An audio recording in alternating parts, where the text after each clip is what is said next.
My name is Esben Holmboe Bang. I have a restaurant here in Norway, in Oslo, called Restaurant Maaemo. So Maaemo is an Old Norse word, and it's kind of difficult to describe exactly what it is.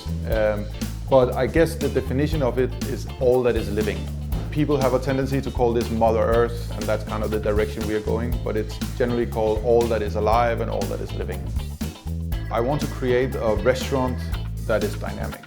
We want to make a place where the people that work here are excited to come to work every day, and we want to have a clear identity. So I try to explore the landscape of Norway in my food. I want the food here to be super produce driven, but at the same time reflect the season and the landscape of Norway.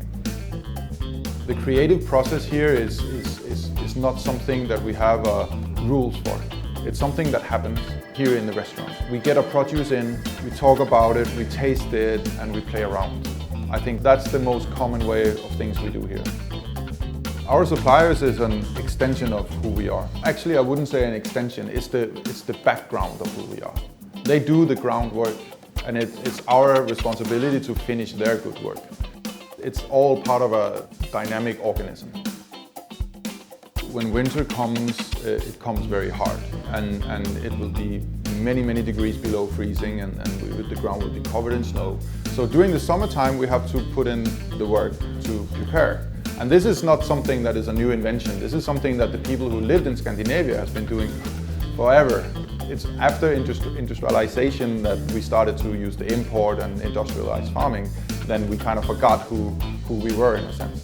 So what we do is that we preserve the flavor of summer, and we pickle and dry and we ferment and we store vegetables in dirt cellars and so on. So you can say it's an old natural way of preparing for winter. I think the success of Maaemo is something that we measure into two things. The guests that come here has to have an amazing dining experience. We try to deliver the best meal of their lives. They have to be extremely happy when they leave the restaurant, and that's what fuels us. The second thing is the people that work here, that spend enormous amount of time here every day. They have to be excited to come here, and they have to feel that they work in a dynamic environment that inspires them. Then, of course, the accolades and Michelin-stars and so on is something that just kind of builds us up in a bit and makes us maybe stand just a little bit prouder every night. And I think it's a great pat on the shoulder.